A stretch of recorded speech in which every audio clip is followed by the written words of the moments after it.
Jadi dia merasa kayak bangga lebih dari si istri sampai ini lagi akhirnya kerja gitu, selingkuh gitu. Jadi menikah dengan bule karena ingin tinggal di luar negeri. Hai lovely people, welcome back to my channel. Terima kasih kalian sudah ngeklik video ini. Jangan lupa di subscribe channelnya dan dinyalain loncengnya. So now let's get move and enjoy the video.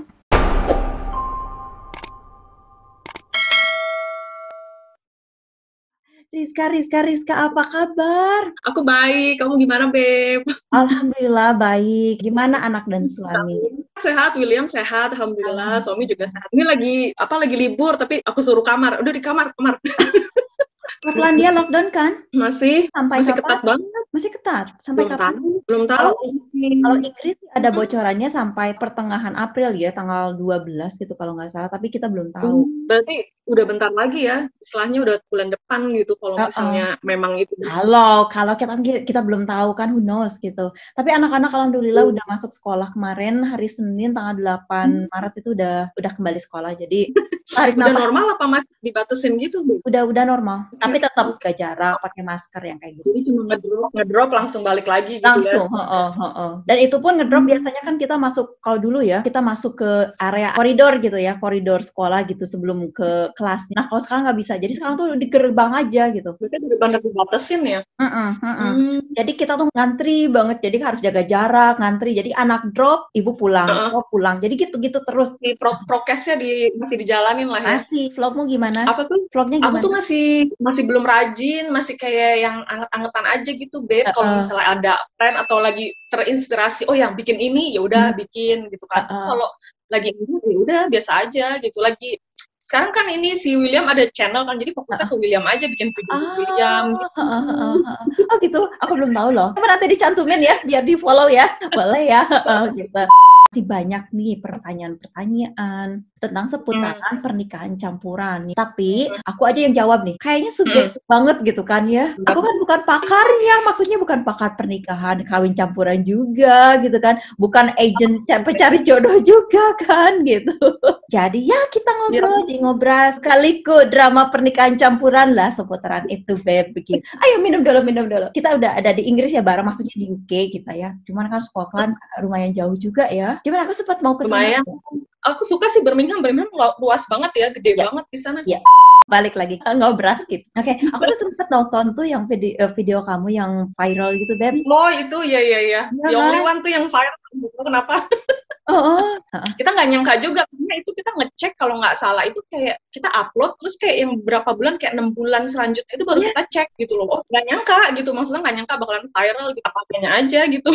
Begitulah di YouTube gitu kan, kita ngeditnya semacam waduh kayak gimana gitu, sedemikian rupa, nggak ada yang interest. Bahkan ya udahlah upload yang kayak gitu, mereka interest. Jadi ya who knows, nggak tahu lah. Kayak gitu. Ya ngomong-ngomong soal viral nih, Beb ya, viral, tahu nggak sekarang lagi viral di Indonesia yang tentang tahu banget. Yang tentang pelakor itu tahu nggak? Tahu dong.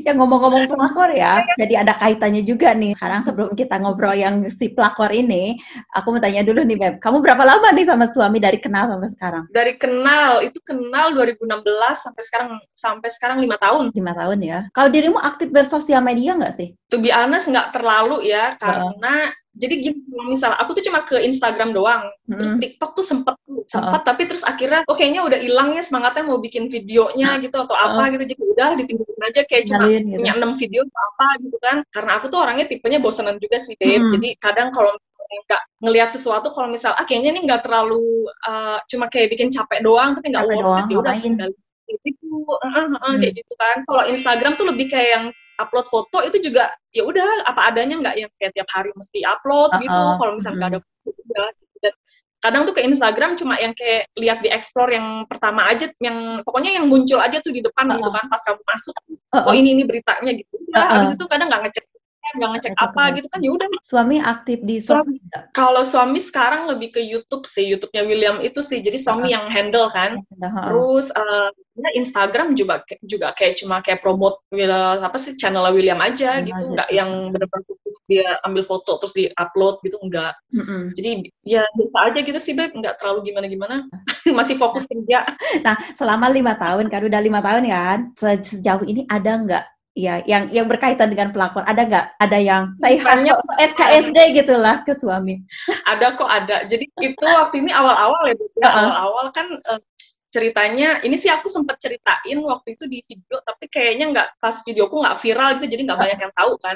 Jadi sebenarnya suami aku tuh waktu pas kita lagi pertama kali ketemu di Singapura, itu kan suami traveling tuh ke Malaysia sama Singapura kan. Nah aku kan pas lagi kerja kan, jadinya aku nggak follow dia tuh, maksudnya dia ketemu hari itu ya udah langsung pisah gitu kan, cuma tukeran handphone aja, jadi kita cuma chat di handphone kan. Nah ternyata dia itu ketemu cewek di Malaysia, Chinese Malaysia nih.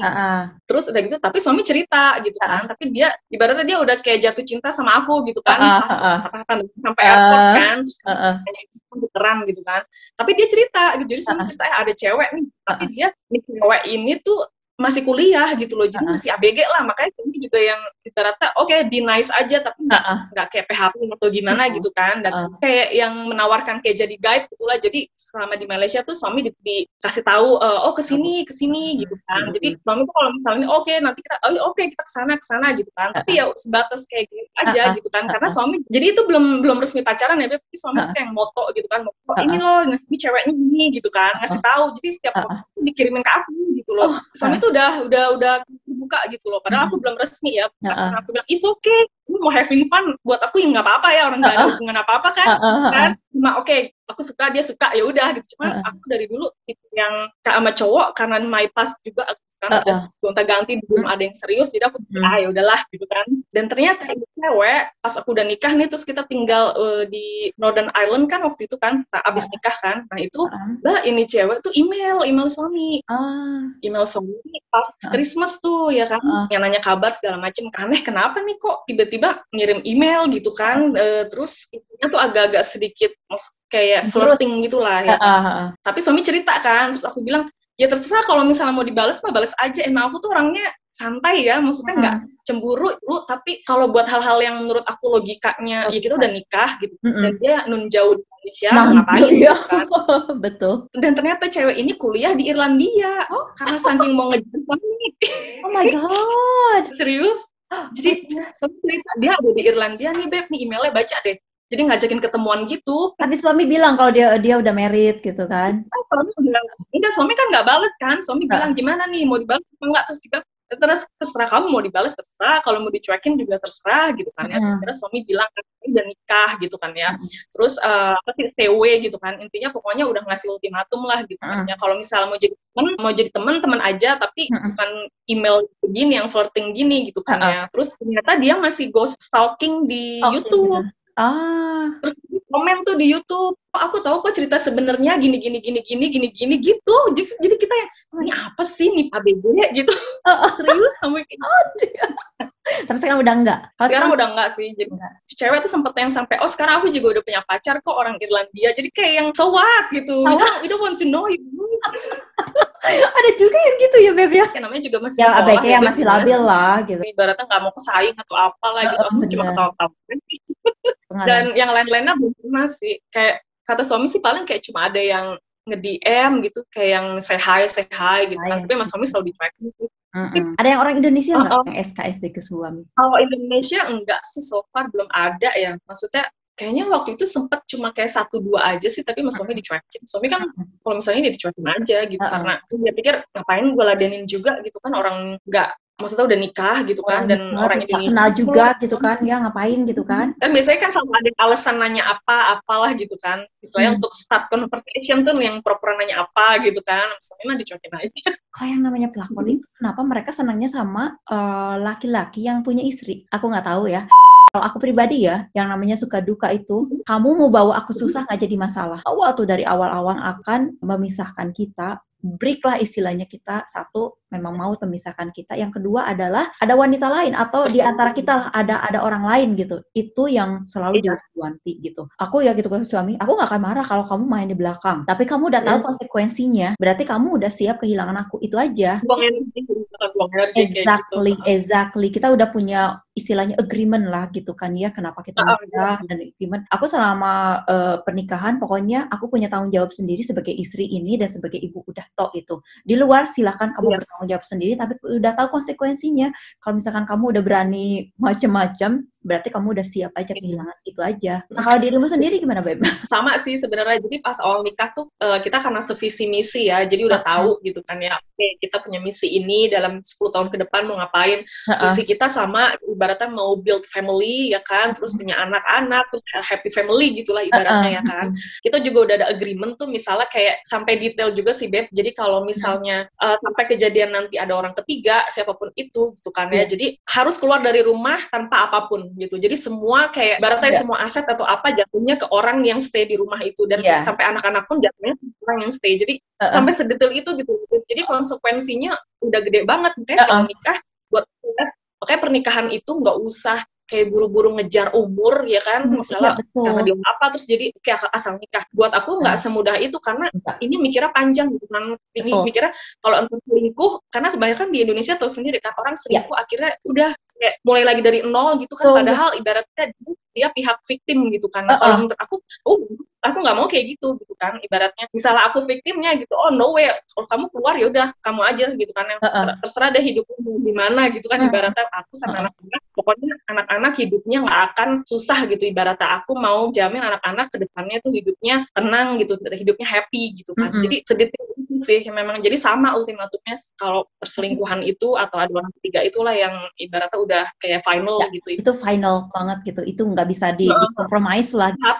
Betul banget kan, harga diri dan segala macam banyak yang terlukai, dan itu kan istilahnya udah bibit penyakit. Ini juga bagus nih buat teman-teman kan, buat teman-teman yang nonton mungkin di sini, sebuah edukasi buat yang mau menikah. Sebaiknya agreement dari awal ini benar-benar disampaikan gitu. Speak up lah kita sebagai perempuan, jangan apalagi kalau kita menikah, dia udah mapan, udah aja yang penting nikah, hidupku udah tenang segala macam. Enggak segampang itu, enggak sesimpel yang dipikirkan, apalagi kalau kita mau nikah sama orang luar gitu. Benar-benar harus dipikirkannya banyak kan Beb ya. Apalagi kita mau dibawa keluar. Gimana coba kalau misalkan si cowok ini manis-manis aja di Indonesia, ternyata pas dibawa keluar, kita nggak tahu kan.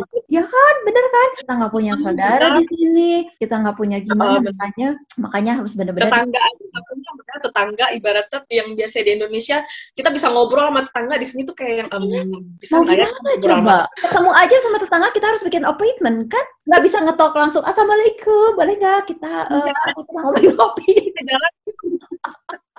Nah bener banget ini, aduh bener-bener yang namanya pelakor ini ya, itu nggak dari zaman kapan ya, itu kayaknya apa ya, obrolan masalah pelakor ini nggak selesai ya, bukan berarti kita nikah langsung aman, dia dari milik kita, enggak, justru itu tantangannya lebih besar. Aku pribadi jujur aja Beb, aku punya temen jadi pelakor sih ya, jadi aku tahu salah satu alasan pelakor tuh apa gitu. Jadi waktu itu aku berusaha, namanya temen, aku berusaha kayak nasihatin kan, tapi kalau misalnya dia udah balik hidupnya dia, ya udah lah ya, terus jadinya udah temen lagi, nggak seprinsip. Dia bilang sih alasannya waktu itu ya, ini dari satu orang nih, aku nggak tahu, aku nggak bisa mengatakan.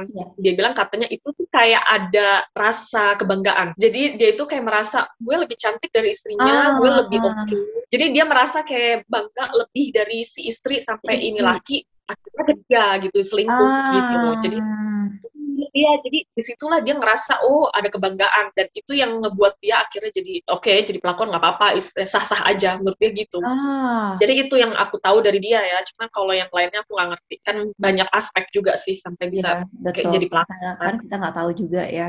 Balik lagi ya, yang kayak gitu-gitu gitu istilahnya kan kita nggak bisa dikontrol juga gitu ya, cewek-cewek yang kayak gitu, dan kontrol diri kita gitu, sama kontrol suami bisa lah gitu kan. Tapi kan kalau orang ada yang agresif, ada yang emang benar-benar niatnya jahat banget, istilahnya segala macam dihalalin kan kita nggak tahu kan. Kita nggak tahu, benar, makanya apalagi sekarang sosial media itu Beb, istilahnya kita tuh harus benar-benar hati-hati banget, itu tuh jahat banget yang nama sosial media gitu ya. Tapi kita nggak tahu yang namanya sosial media kan racunnya kan dari handphone. Kalau udah lama-lama udah masuki racun, akhirnya nantinya sikap-sikapnya akan berubah ke istri gitu kan. Itu bisa ketahuan banget di situ, yang harus benar-benar terbuka lah gitu. Kebanyakan nih perempuan itu nggak suka speak up, tahu nggak? Ada sesuatu yang nggak, nah itu awalnya. Jadi merasa mungkin si suaminya juga aman-aman aja, nggak akan ketahuan, aman-aman aja, dia juga nggak gimana gitu. Padahal banyak perempuan-perempuan di luar sana mungkin itu ada unek-unek yang nggak nggak disampaikan dari awal gitu. Makanya Iya, kan kayak ada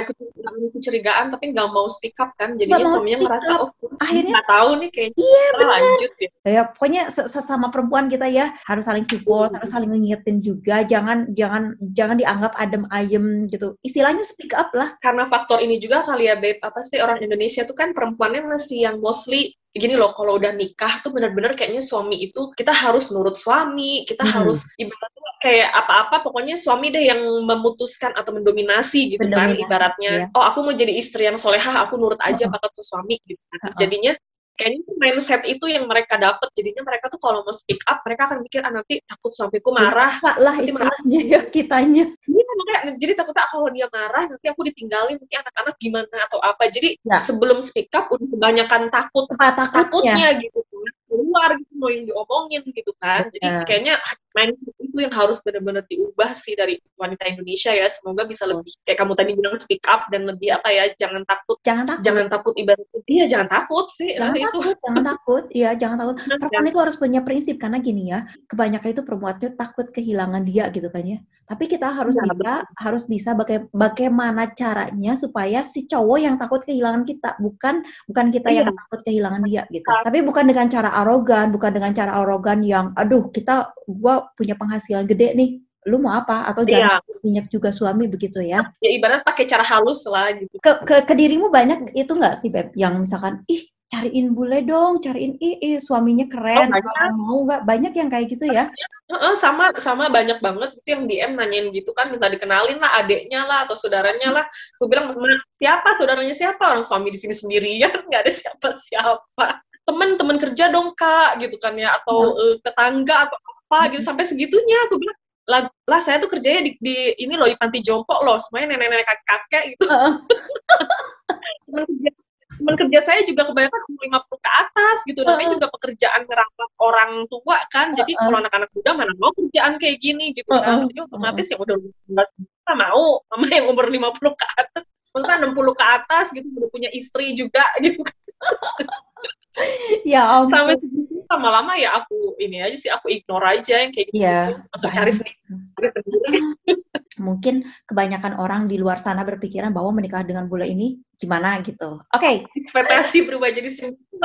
Kita mengubah mindset perempuan-perempuan yang suka atau yang benar-benar pengen banget nih sama orang luar. Kita main game aja, Beb. Jadi biar sesi terakhir biar menjawab nih kan ya, simple. Kita main fakta atau fitnah aja, oke? Jadi jawabnya cuma fakta sama fitnah aja deh gitu ya. Ini berdasarkan banyak sekali perempuan-perempuan yang minta gitu ya, pengen sekali pasangan dengan bule. Oke, cepat. Fakta atau fitnah? Menikah dengan bule itu biar terlihat keren. Fitnah kebanyakan. Menikah dengan bule otomatis jadi kaya. Oh itu fitnah banget. Banget ya. Cepet banget ngomongin. Menikah dengan bule memperbaiki keturunan. Itu juga fitnah sih sebenarnya. Benar, karena ada juga loh yang kayak autis, yang kayak Down syndrome ada juga.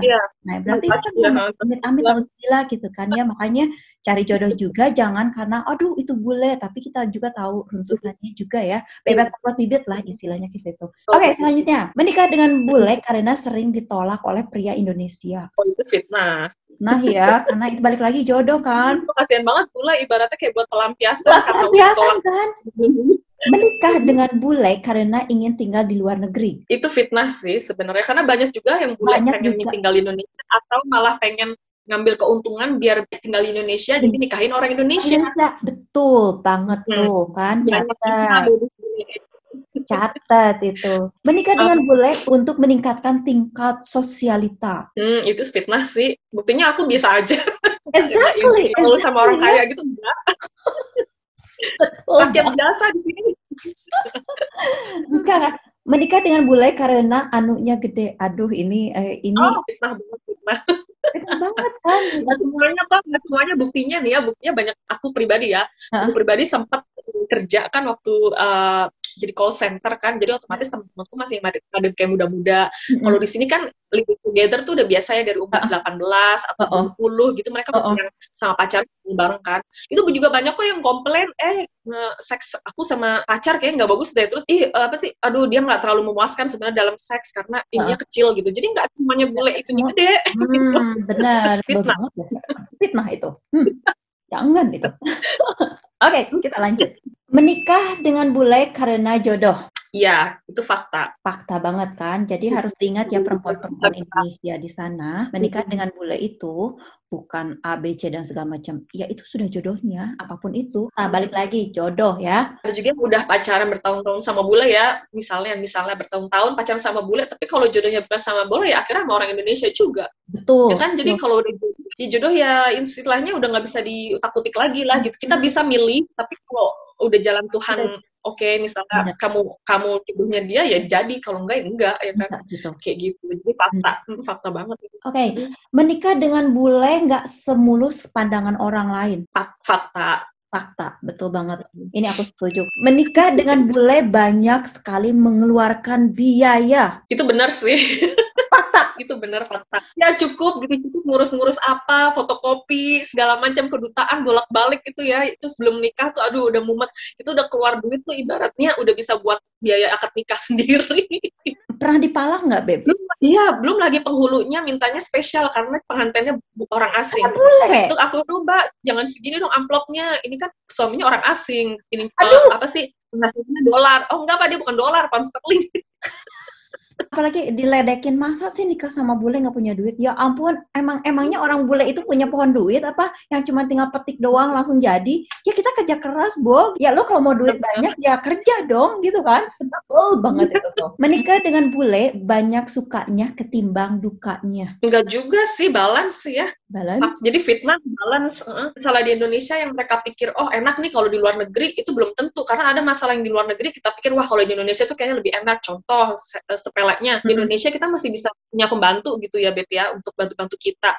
Di sini, mau bantuin orang, mau bayar orang bantuin kita aja tuh kayak ibaratnya sama aja kita kerja 2 jam, 3 jam gitu. Jadi ibaratnya, gila gue kerja, ternyata capeknya sama kita. Dia cuma kayak bersihin ini doang, gue kerja seharian atau apa gitu kan.